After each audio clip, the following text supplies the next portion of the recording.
Ladies, these are 3 of the most common fitness mistakes that I see moms making after having a baby. We'll not only talk about what they are, we'll talk about why they're harmful, but then most importantly, I want to give you some tips and advice on what you should be doing instead in order to see progress and in order to see improvement. My name is Dr. Jared. I am a postpartum physical therapist. I'm a personal trainer. In my career, I have been so blessed to work with the best population on the planet, you incredible moms. I've been so fortunate to work with thousands of women and help them progress and advance in their fitness goals. And that's exactly what I want to help you with today. That's exactly what I want to share with you. Now, first of all, who does this apply to? I think the word postpartum, oftentimes in our brains, we kind of attach that to the first year after having a baby. But that's not true. The word postpartum simply means you've had a baby in the past. So whether your child is 6 weeks, 6 months, 6 years, or even more than that old, these tips, these things are still going to help you to see progress and to see improvement. So let's go ahead and let's jump in. Now, mistake number 1 is probably the most common mistake that I see, and that is core exercises, or said another way, working your core too aggressively. Tell me if this sounds familiar. You go into your 6-week visit, the doctor says you're clear, whatever that means, and ease back into activity. Now at this point you say, thank goodness I can finally move again. I want my abs back. I want my stomach to be flatter. I don't want to look pregnant again. These are all things that I hear from moms. And you jump back in to the core exercises that you're used to. You start to do the sit-ups and the crunches and the planks and the V-sits and the mountain climbers, and you think,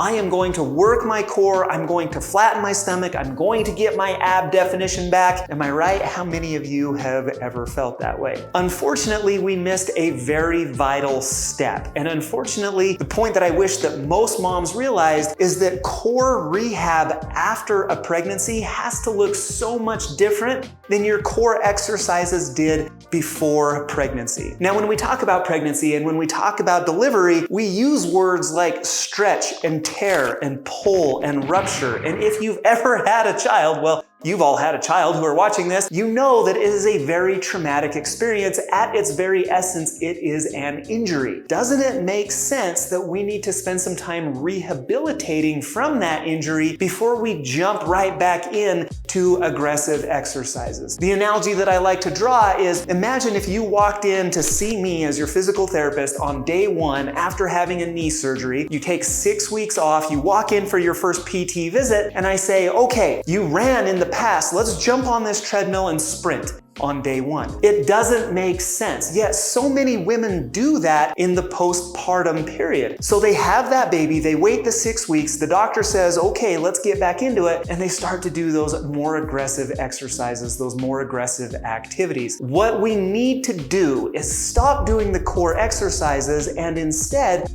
focus on core rehab. These are the gentle exercises. These are the deep core and pelvic floor rehab exercises that are going to introduce strength, that are going to introduce muscle activation, that are going to introduce stability to lay down this foundation that we can then build on top of. Now, unfortunately, core rehab isn't quite as glamorous. It's not quite as mainstream as some of the things that you might have seen on social media or here on YouTube, but those are the things that you need to start with, because those are the things that are going to be more effective. And again, it doesn't matter how old your baby might be, even if it's been years since you've delivered, if you never did any core rehab, if you're trying to do core exercises and not seeing improvement, this might be a main culprit. This might be a main reason why. The other thing I have to mention is diastasis recti, or abdominal separation. It happens in 100% of women during pregnancy. It's still there in about 35% of women after pregnancy. If you're doing exercises that are too aggressive without rehabbing that abdominal separation first, it can exacerbate that problem and actually make your stomach look bigger and rounder. Again, the first emphasis needs to be on closing that separation, rehabbing your deep core, and then building on top of that foundation. Now, tell me if you've ever made mistake number 2, that is harder and harder workouts. Now, this is best illustrated in a story. One of the clients that I've worked with in the past, her name was Ashley, and she came in to see me. She was doing 30-minute workouts 5 days a week, and it had kind of taken her to one point, and she had kind of plateaued out in her progress. And so she said, what I did is I added a 6th day of exercise, and then she started to see maybe a little little bit of improvement, but not very much. And so she took the 30-minute workouts to 45-minute workouts. And then she took the 45-minute workouts to 60-minute workouts. And by the time she finally got to me,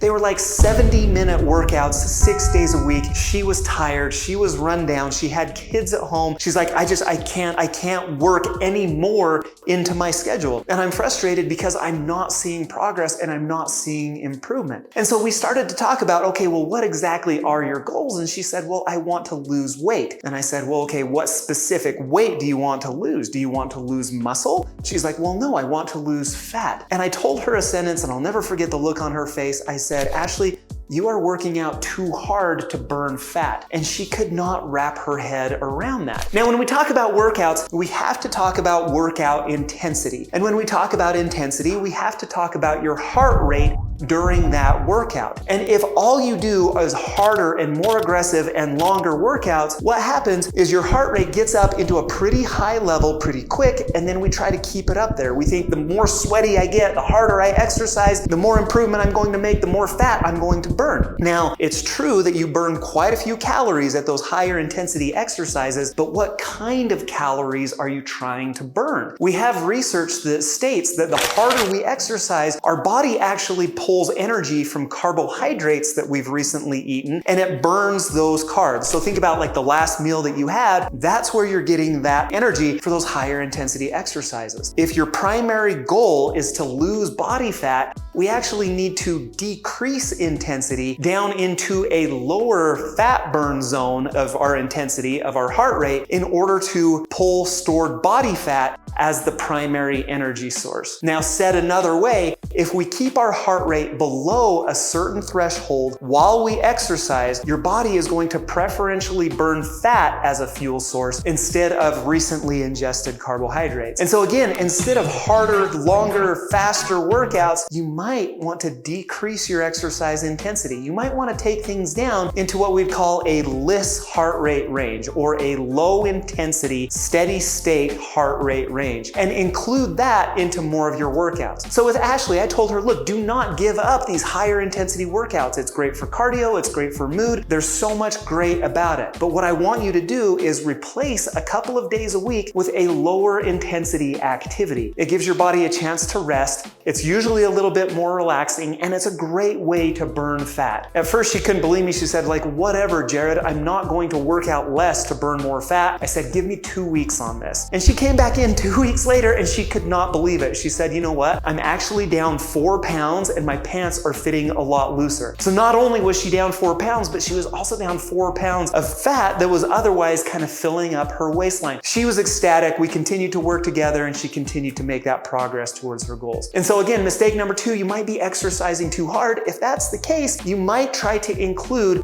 more of these LIS workouts more regularly in what you're doing or in your regular routine. Now, we can't talk about health and fitness goals without mentioning this third critical piece, that is nutrition. Mistake number 3 is an unrealistic diet. The way that I like to explain this is that if your diet has a name, it also has an expiration date. Or a funny saying that I like is names are for puppies and babies, not diets. And so if you can name your diet, you might be headed down the wrong path. And this is how I like to explain this one. I get women come into me all the time who are on the diet roller coaster, or who have tried the diet roller coaster in the past, where it's like, oh, I know that I need to diet, I know I need to eat healthier, and so I'm going to get on this specific diet. And for the first week, it's like, oh, this is great, I'm on top of the world, I'm feeling great. And then they realize, well, results don't come after a week or 2 weeks, and you actually have to stick with this for pretty long. They kind of plateau out and they say, this is really hard, I can't really maintain this. And then they slip back into old eating habits again, and they continue to do that with every new diet that comes along. And so what I would recommend is, instead of these unrealistic diets, what if instead we just focused on sustainable nutrition? Now, what is sustainable nutrition? When we talk about food and when we talk about sustainable nutrition, I talk about we have to eat the right quality of food in the right quantities, and we have to do that long enough that it matters. And so to break those down, so the right quality of food, your body burns up, 100 calories of fast food a lot different than it does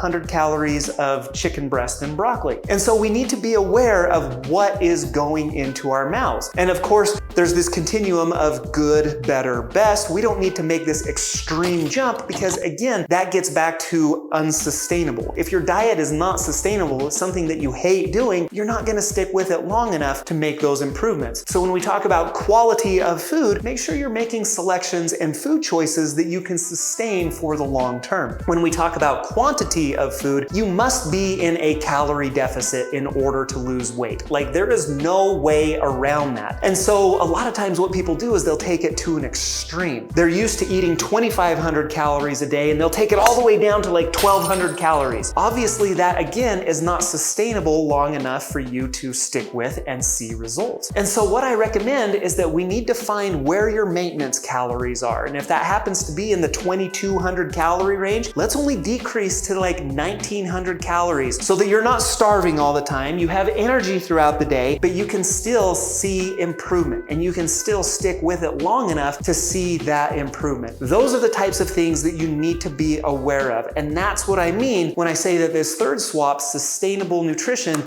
is going to help carry you into those goals that you're ultimately after. Now, if you're looking for an amazing program that you can follow right at home that's built on these 3 principles, I hope you check out our Mommy Tummy Fix program. In there, we have core rehab, we have fat burn cardio, and we have sustainable nutrition to make it easy for you to follow, to be on the plan, to progress, to advance towards your goals. You can learn more about that at mommytummyfix.com. If you like this video, if you want to see more from Mommy Tummy Fix, hit the circle right here to subscribe. Here's one more video that YouTube thinks that you might like. Check that one out, see if YouTube's right. Hope this helps, and I hope to see you back here soon.